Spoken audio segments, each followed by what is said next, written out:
Hello，各位觀眾大家好，歡迎收聽開封府娛樂新聞報道，我係峰峰。未睇片之前啦，麻煩幫手俾個 like 啦，支持下我去做影片。咁另外就 subscribe 我個 channel，留低啲有建設性嘅 comments 啦。咁大家記得啦，入嚟睇片就唔好淨係俾 like 嘅，真係幫手睇晒成條片去啦，都好用心製作嘅。每晚10點半啦，都會開播同大家傾偈見面嘅。咁開始我哋今日嘅話題啦。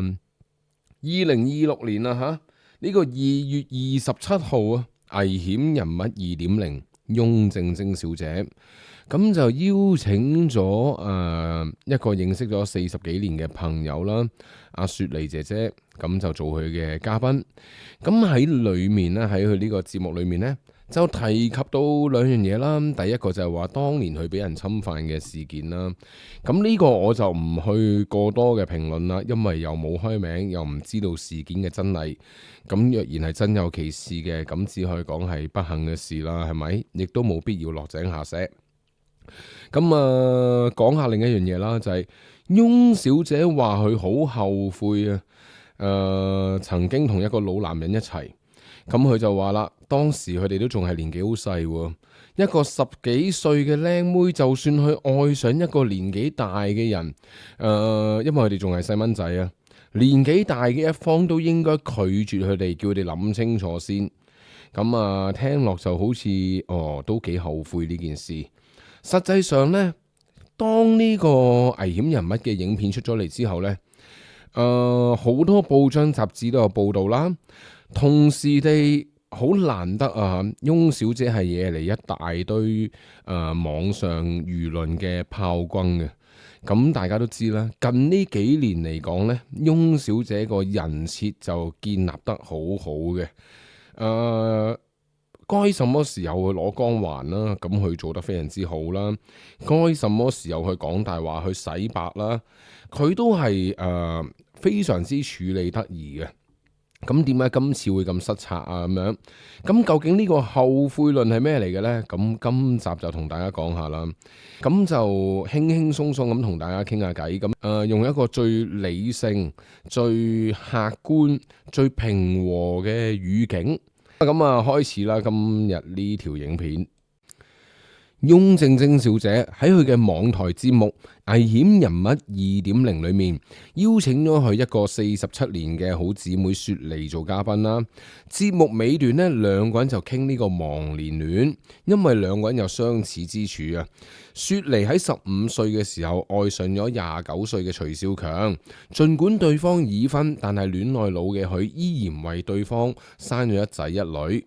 最終徐少強冇為佢離婚，雪梨又獨力承擔撫養子女嘅責任。而翁靜晶就喺14歲嘅時候，愛上咗年長30歲嘅劉家良師傅啦。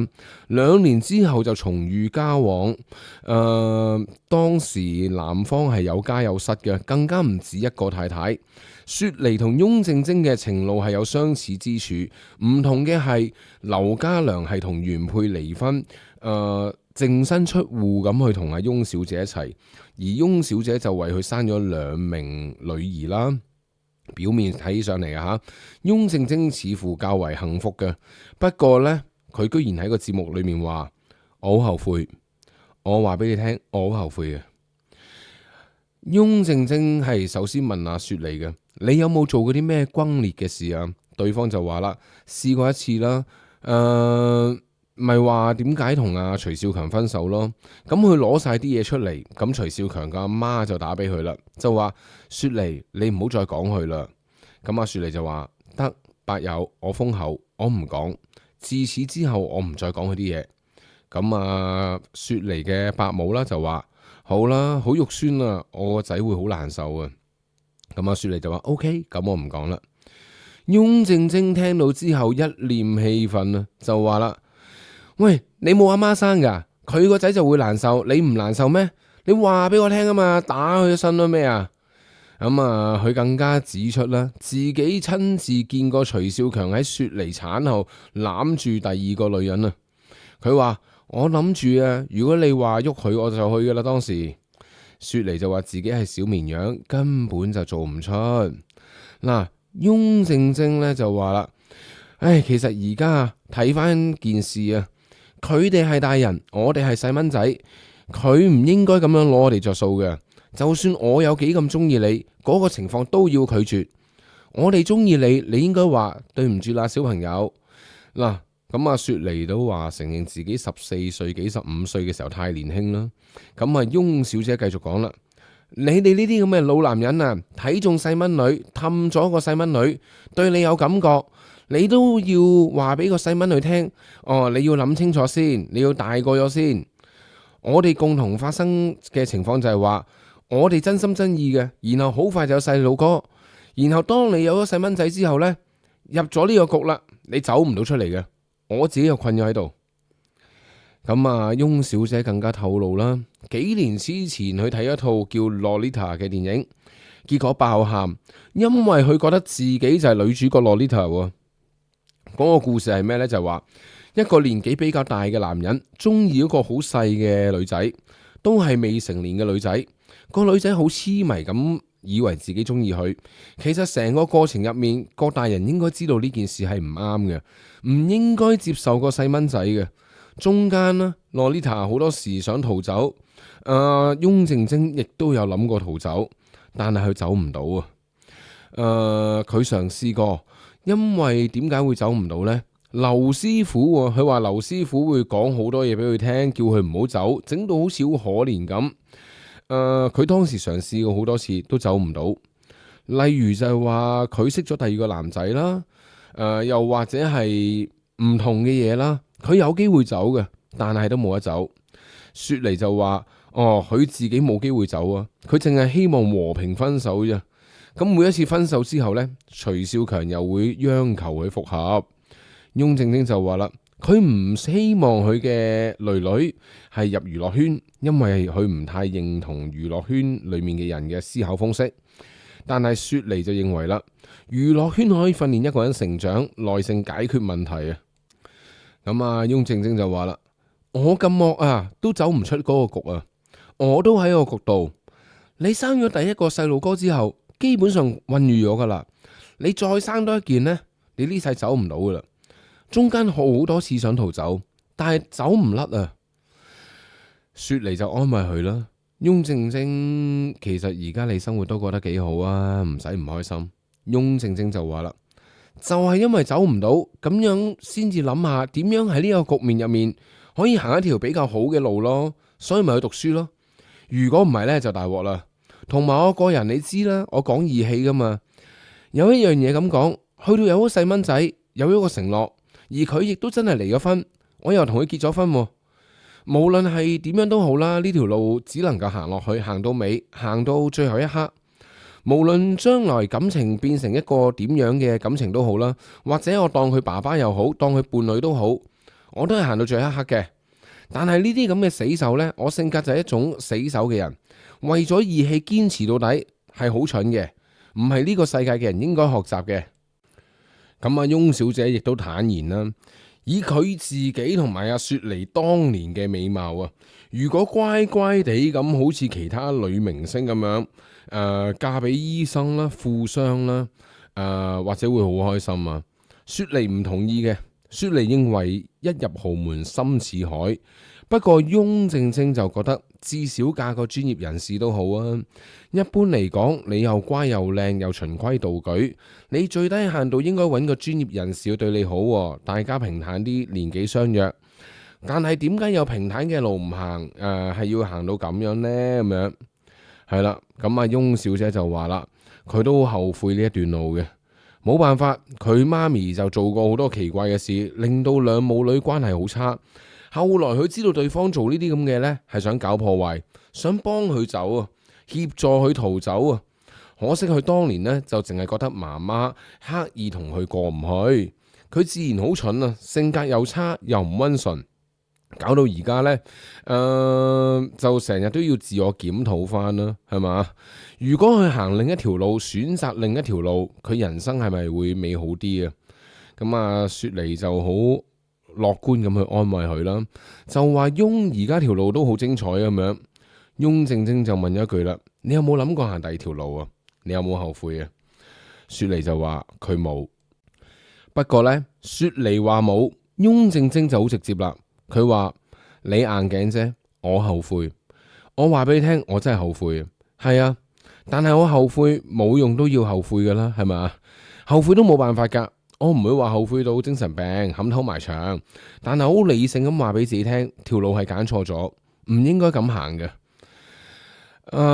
佢就話啦，總之就一句講晒啦，我係呢個世界最大嘅貢獻就係我係一個反面教材。總之大家千祈唔好學我係超級反面教材。咁阿雪梨就話我都係咁樣。好啦，先講下我自己點睇呢一個所謂嘅後悔論啦。喂，佢所謂嘅自己係一個超級反面教材，好搞笑㗎。佢一直講緊係我係咪應該去嫁俾富商啊，或者係啲有錢人啊、專業人士啊、教授、醫生之類呢？係咪唔應該揾個大自己30年嘅男人呢？我係一個超級反面教材，如果我嫁好啲，我條路應該會好啲。但係佢好似忘記一樣嘢啊！佢其實佢係真係一個超級無敵反面教材，但係佢唔係淨係應該話俾人聽，佢唔應該揀一個老男人。佢正式嚟講，佢嘅反面教材唔係個 focus 唔係喺呢度啊，係應該叫人話你揀對象嘅時候，你唔好破壞人哋嘅家庭啊嘛，係咪啊？你唔應該係破壞完人哋家庭之後，你仲要話自己咩金絲雀啊，係過嚟報恩啊，去搶呢一個人翻嚟之後，你先至到頭來話後悔啊！原來年紀差咁遠，係真係對你造成負擔啊！翁小姐，你唔好唔記得你入去娛樂圈嘅時候，你曾經自己講過，張國榮佢唔想喺個片場度俾人蝦，所以佢就叫咗阿劉家良師傅度做契爺。你直接就話咁你搞掂咗啦，咁我點算啊？所以你就主動去揾劉家良師傅，你講話啊，我可唔可以嗌你做我男朋友啊？咁如果人哋知你係我男朋友嘅，咁咪唔會蝦我咯。當日你接受訪問係講過呢樣嘢嘅，去到今日你完全忘記咗，係咪每一次有個唔同嘅場景，你就可以講唔同嘅嘢，唔需要對翻上文下理嘅？所謂嘅後悔論，就係講緊你揀錯咗一個人，你信錯人，你係受害者。你同河馬有咩分別啊？河馬佢冇後悔去揾一個年紀大佢30年嘅男人，但係河馬佢就好後悔，點解呢個人原來冇錢嘅可以呃到佢？你義正辭嚴咁去講啊，河馬係衰固然撲街，葉秀定一無是處，但係葉秀定都揀阿咸軒嘅時候，咸軒都叫做單身寡佬啊，係咪啊？你翁靜晶又有乜嘢資格去批評葉秀定呢？呢個又係一個好大嘅疑惑嚟嘅。相比之下啦，雪梨姐佢係俾我感覺就係，佢起碼知道自己做緊乜啊！佢唔會走去講埋晒嗰啲嘢，就話點樣後悔啊，點樣忘年戀啊，點樣加害到佢啊！而翁靜晶小姐一直就係好想俾人感覺就係佢同阿雪梨係同是天涯淪落人啊！佢哋都係受害者啊！啲老男人係揾佢哋着數啊！佢哋係一直以嚟，佢哋都係好無辜，因為當時佢哋好細個啊，生完仔之後佢哋冇得揀，所以焗住留低咗咁耐啊。佢係好講義氣，所以佢陪阿劉家良師傅走到最後一步啊。但係我想問，事實嘅真相係唔係咁噶？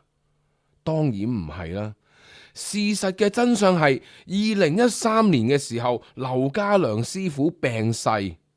而翁靜晶小姐你喺2010年已經俾人影到你喺條街度情陷夜中環，拖住現任老公何猷標嘅手喺中環嗰度行街，你完全冇俾個面劉師傅啊！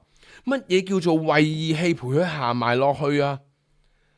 喺劉師傅正值壯年40幾歲，有好多戲俾佢開拍嘅時候，你好多人一齊嗌你做師母師娘。你覺得自己好巴閉，所以你好享受有人去做你嘅保護傘，有人去 protect 你，你好需要有一個身邊咁嘅男人去保護你，避免你喺娛樂圈度受到傷害。因此，你有咗呢個保護傘，你機會多咗，同樣唔使去潛規則，係咪啊？你忘記咗呢啲事情啦。今時今日，你就淨係講話呢啲老男人點樣喺你身上攞便宜。我想講，劉家良師傅因為你淨身出戶，乜都唔要。劉家良師傅撞破你嘅好事，上埋法庭，丟架喺全香港人面前，但係佢選擇包容你，原諒埋你。咁有啲人就會話啦，喂，翁靜晶有啲乜嘢需要啊？劉家良師傅去原諒佢、包容佢啊？你大佢30年喎，正所謂老牛吃亂草啊，係咪啊？咁講翻啦，最簡單嘅一件事，我想問下各位聽眾，你哋如果係劉家良師傅，你哋接唔接受到啊？2001年嘅11月2號，律師林敬業大狀喺翁靜晶上環嘅寓所墮樓身亡。林敬業係乜嘢人啊？係當時翁靜晶孖士打律師樓嘅上司兼緋聞男友，兩個人多年來出雙入對啊！俾傳媒影到佢哋喺條街度拖住手仔啊！有圖有真相嘅。大家上網 search 翻一週刊，當年去拍嗰條片係影住佢哋拖住手嘅。另外，看更亦都上過法庭作出過證供，亦都係接受過傳媒嘅訪問，係證實咗林敬業律師平均每隔10日8日就會上阿翁靜晶屋企嘅，甚至乎看更嘅口供係話，林敬業律師係有翁靜晶屋企嘅鎖匙嘅。咁當時啦，喺2001年嘅11月2號下午3點左右，劉家良突然之間就返屋企，敲門之後，佢哋反鎖咗道門。翁小姐係唔俾劉家良入嚟，然之後林敬業就奪槍而出。當劉師傅入到屋嘅時候，發現屋企裏面冇其他人，但係翁小姐就擔住口煙，口震震手震震，好驚咁去回覆佢話呢度冇人。劉家良師傅就話男歡女愛，有啲乜嘢攤出嚟講，你唔使咁驚。翁小姐就話冇，咁劉家良師傅就四處咁去揾啦，直至行到去窗邊，見到林敬業嘅鞋同襪喺度。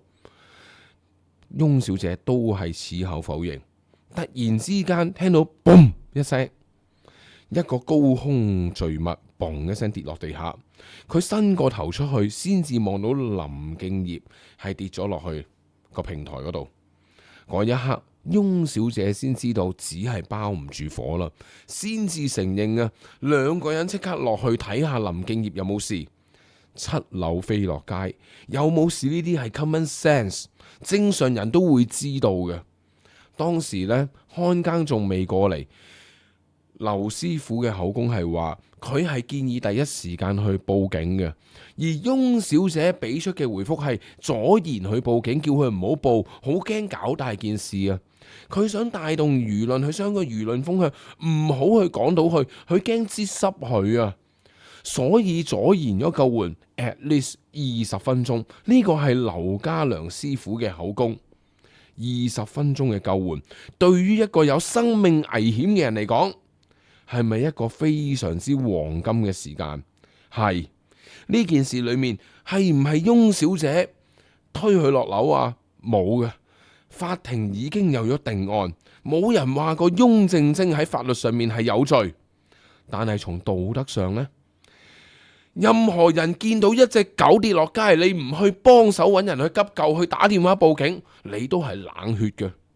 何況你見到嘅一個人，更何況呢一個人係你嘅朋友同上司，更何況佢係喺你屋企跌落去嘅，更何況警察過嚟掃描嘅時候，居然掃到你口口聲聲話上阿翁靜晶你屋企幫你手去搬本書嘅上司，點解佢入到屋，居然喺梳化上面會有佢嘅腳趾毛啊？種種嘅跡象顯示，由劉家良同埋看更嘅口供，再夾埋當時發生嘅事情，再睇翻傳媒當時影到嘅相，兩個人出雙入對，拖住手喺行街，係啲咩事？大家心知肚明。呢個時候，翁小姐你應該唔係14歲啦啩？你應該有自主能力，可以控制自己做啲咩啦啩？第一個男人劉家良有家有室，第二個男人林敬業一樣係有家有室。翁小姐，你有幾咁有義氣啊？我睇唔出你口中所講嘅義氣所在。你所講嘅嘢就係為咗你嘅人設。劉師傅走嘅時候，聲淚俱下，又話要跟埋去走，又話要食長齋，又話剩劉翁正正呢個劉字永遠都唔會刪走。去到今時今日呢，後悔你都講得出。我想話劉家良仲有親人喺世上嘅，佢仲有幾個女嘅未死嘅，點解你有冇顧及過人哋嘅感受？翁小姐，你而家講話你係一個非常之大嘅反面教材，究竟你係做埋嘅嘢係反面教材，抑或純粹選擇錯誤，揀咗一個大你30年嘅人係反面教材啊？你覺得對方老咗，年紀大咗，你覺得你就陪佢走埋落去係好偉大噶啦，已經係咪啊？你覺得已經係好講義氣噶啦？中間你做啲乜嘢，無論你係同阿何猷標啦，定係阿林敬業啦，俾人影到拖晒手仔嘅相，你都覺得冇問題嘅。你一直以嚟傳咗3段咁嘅緋聞出嚟，每一段都係有家有室嘅。呢度問你幾個問題，好簡單啫嘛。點解你會同阿林敬業隔三差五孤男寡女共處一室啊？點解？點解劉師傅當時會走去突擊檢查？佢係信你唔過定係收到風啊？點解當時你要左研救援啊？你係要諗定個 story 點樣講出嚟去啲傳媒啊？去重組案情啊？想帶動輿論風向定係點解啊？人命喺你眼中究竟係有幾咁卑微啊？同你嘅名聲去比起上嚟，每一個條人嘅命係咪都唔值錢？我想問翁小姐。2013年，劉師傅正式入土為安。雖然佢離開咗呢個世界已經13年，但係劉師傅從未真真正正咁安息。一直都係俾你呢一個咁嘅遺孀擺上台，攞出嚟消費。例如講話《醉拳2》嘅導演名問題啦，你口中話你點樣去講阿成龍，但係我想話大家唔需要相信開封府蒲鋒鋒，唔需要相信我，你哋只係需要相信你哋部手機 search《醉拳2》。你哋睇下裏面嘅海報，究竟有冇成龍嘅名導演嗰一欄？一直以嚟，你消費你嘅亡夫，無論喺劉家良嘅喪禮上面追數也好，攻擊阿成龍也好，到而家講阿曾志偉都好，去到作咁多大話出嚟講嗰個寶福山呢個骨灰事件都好。你根本就唔愛，你後悔，所以你直情撒灰都冇問題，攞翻啲錢就得啦。你扮乜嘢女俠，口口聲聲話自己好敢言，乜都敢講。你講人嘅嘢當然咁講啦，邊個唔敢講啫？你跟住何猷標呢一個老公，你有保鏢，你真係學你話齋，你有面對咁多危險咩？你冇噶，你吹出嚟嘅就係翁小姐。你可以肆無忌憚去攻擊任何人，然之後就話自己好危險，一直去消費你嘅亡夫，令佢連死咗之後都冇尊嚴。我想問，呢啲係咪先至係你真真正正嘅反面教材啊？翁小姐，寶福山骨灰失竊案，一單好普通嘅盜竊案，俾你包裝成為一個好 juicy 嘅故事，又揾埋登山搜索隊啦，然之後又話係關乎呢個柬埔寨嘅詐騙集團啦，又話嗰個唔係骨灰盅係骨灰盒啦，又話人哋係濟州島嗰個咁嘅犯罪分子，然之後路經香港去偷啦，又講到話你喺Telegram 同人哋對話啦，又有臥底同人哋溝通啦，好 juicy，用嚟做流量。結果俾我逐一踢爆，你嘅時間性根本上係對唔上，個合理性亦都講唔埋。乜嘢叫 TikTok 去買啲骨灰啊？有冇可能可以做得到啊？點解記者5月份開始聯絡呢啲咁嘅匪徒？點解一直都唔轉交俾警察啊？點解記者同你會知道匪徒同嗰個寶福山裏面對話嘅係警方嘅臥底啊？一切，我提出咗質疑，你當聽唔到睇唔到，但事實上我提出咗重重嘅疑點，你可以點樣否認啊？好啦，重溫一次啦。劉師傅入土之外都未安樂過，不停俾你擺上台攻擊成龍，係嘛？攻擊阿曾志偉，攻擊阿余麗莎 Raymond Wong 掘墓鞭屍。明知道係人哋口頭宣泄嘅，就講到係似層層咁樣做一條片講啊劉家良師傅嘅骨灰，講緊係100萬以上嘅 view 數。我唔明點解食相要咁難睇？你以乜嘢身份去做呢啲嘢？係利用呢個劉家良遺孀，令到你嘅身份特別有份量，但我想話你而家係何家嘅新抱嚟嘅，係咪啊？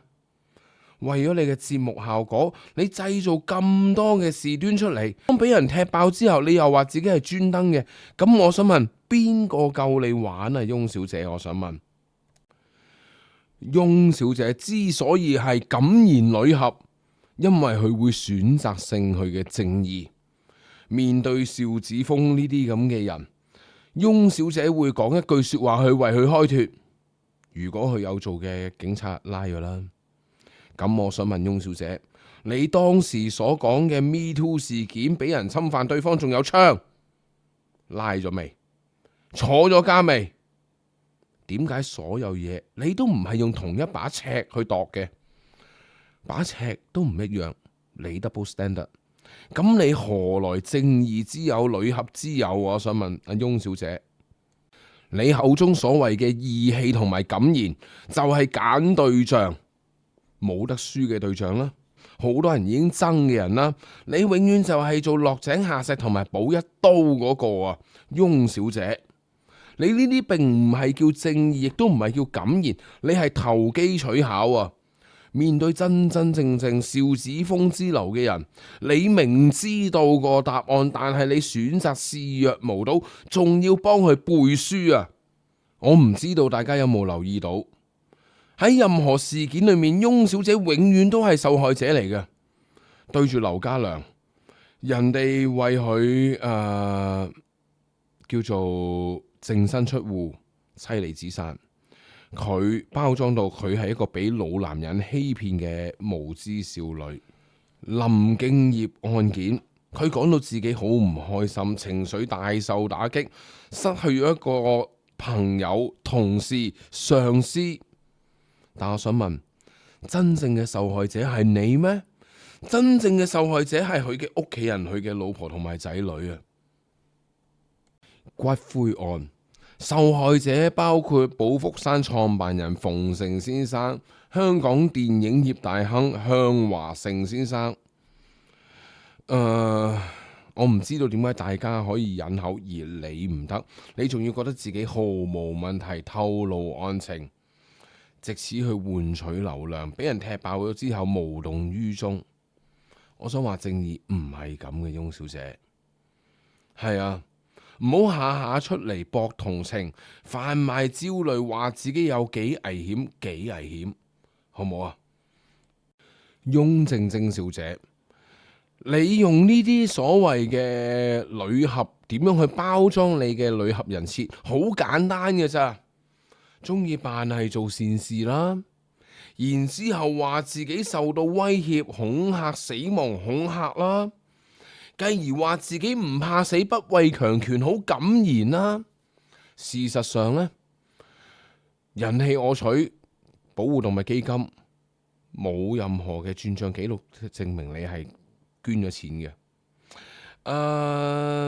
你口中所謂嘅死亡威脅啊、恐嚇啊啲，你講嘅咋，多不勝數。但係你依然係生勾勾，乜事都冇。好啊，舉個例啦，2016年嘅12月啦，收到死亡威脅啦。2018年嘅3月啦，咁就車底爆呢個炮竹啦。2018年嘅1月啦，11隻貓就中毒啊。咁啊，全部啱啱好中毒，又屙又嘔，係唔死嘅。OK， 2025年嘅10月啦，咁啊，余麗莎佢哋戲言一句話要做死你，咁你就攞嚟講又係死亡恐嚇啦。2025年嘅11月啦，咁就呢個掘墓鞭屍事件啦，係嘛？2024年嘅6月啦，咁就話受到電話恐嚇，但係又冇錄音嘅，生命有危險啦。2024年嘅6月呢，同樣地死亡威脅啊，就話要攞走你嘅靈魂。2025年嘅3月啊，你就話收到呢個恐嚇勒索嘅電話啦，係嘛？咁之後2025年嘅3月仲俾人哋 Facebook 公開恐嚇啦。咁再加上你之前喺你嘅書展裏面講話，你哋受到呢個叫做追擊，俾人落降頭，包括你團隊裏面嘅邵子峰先生，你係講你嘅團隊嘅，最後俾人拆穿咗，佢純粹有激腸症啦，佢係因為病所以成日會賴屎，並唔係因為降頭啦。我唔明白點解你下下都要講到自己有幾危險幾危險，又話咩越講出嚟越唔驚，受到死亡威脅啊，邊個想懟冧你啊，成嗰啲，你相安無事嘅，唔好再販賣焦慮啦，唔好再用呢啲嘢去包裝你嘅人設啦。你嘅感言係建立於你講人哋嘅是非，呢啲叫感言咩？面對咗自己嘅問題先啦，翁靜晶小姐，可唔可以啊？唔好喺度做咁多呢啲包裝，再加上唔好用你呢啲方法去教你啲僆啦。邵子峰先生同你用同一招，經已好肉酸啊！我而家做街播呢，好危險啊，隨時俾人知道喺咩位置啊，所以我差唔多要落播啦。我要跑，準備要跑啦。我擔心有人追過嚟，我翻到屋企同大家報平安啦。喂，大佬，你哋全部自編自導自演，你成班流馬車咁，你想點啊？我想問。好啦，講完啦。喺翁靜晶小姐裏面，佢所謂嘅正義，從來唔係真真正正為公義嘅，立個人設嘅咋，精心編排啲劇本出嚟。我想問翁小姐，踢爆咗你咁耐，大家勾翻起林敬業律師呢啲咁嘅歷史之後，你打算幾時回應啊？你嘅感言係咪淨係局限於講其他人嘅是非就叫感言啊？係咪繼續消費一啲已經離開咗嘅死者就叫做感言啊？可唔可以真真正正去面對你自己啊？隻字不提，我唔認為你有啲乜嘢感言咯。好啦，喺落播之前呢，俾大家睇下當日嘅一啲新聞片段啦，係啊，截圖啦，俾大家睇下。大家睇完之後，再睇下蒲鋒鋒今晚講嘅嘢，究竟係啱定係錯嘅？99年喺佢做見習律師嘅時候，同律師林敬業傳出緋聞，仲俾傳媒影到佢哋兩個出遊嘅照片。令到呢一段忘年婚姻面臨大考驗。嗱，唔好話我誹謗你啊！啱啱嗰度係出自一周刊嘅，俾人偷拍到你同阿林律師拖住隻手行街，仲有出雙入對咁去入你屋企，看更仲要話有你屋企鎖匙，每10日8日就上你屋企一次，最尾警方嘅化驗報告出嚟，亦都係睇到林敬業律師嘅腳趾毛係印咗好多喺你隻梳化上面。究竟做啲乜嘢唔係捉奸在床，我哋冇得講。但係大家成年人心照啦。接下來係第二條片啊，翁小姐你口口聲聲話人哋劉師傅攞你着數，咁究竟當時點解你哋兩個會喺埋一齊啊？大家又睇片啦。咁好啦，咁咪有咗劉家良做契爺，咁咪好掂咯。即係有人撐住，有人撐咯，咁啊好啲喎，即刻個態度。喂，我話你又好啦，咁我點啊？咁我話咁你自己去同劉師傅講咯。咁我就同劉師傅講啦，喂，你認咗佢做契爺，不如你扮我男朋友咧，係咪？即係你咁，你不如扮我男朋友啦。我話我係你嘅女朋友，冇人敢約我啦啩。佢話好啦，咁於是佢就扮男朋友咯。聽得好清晰啦啩？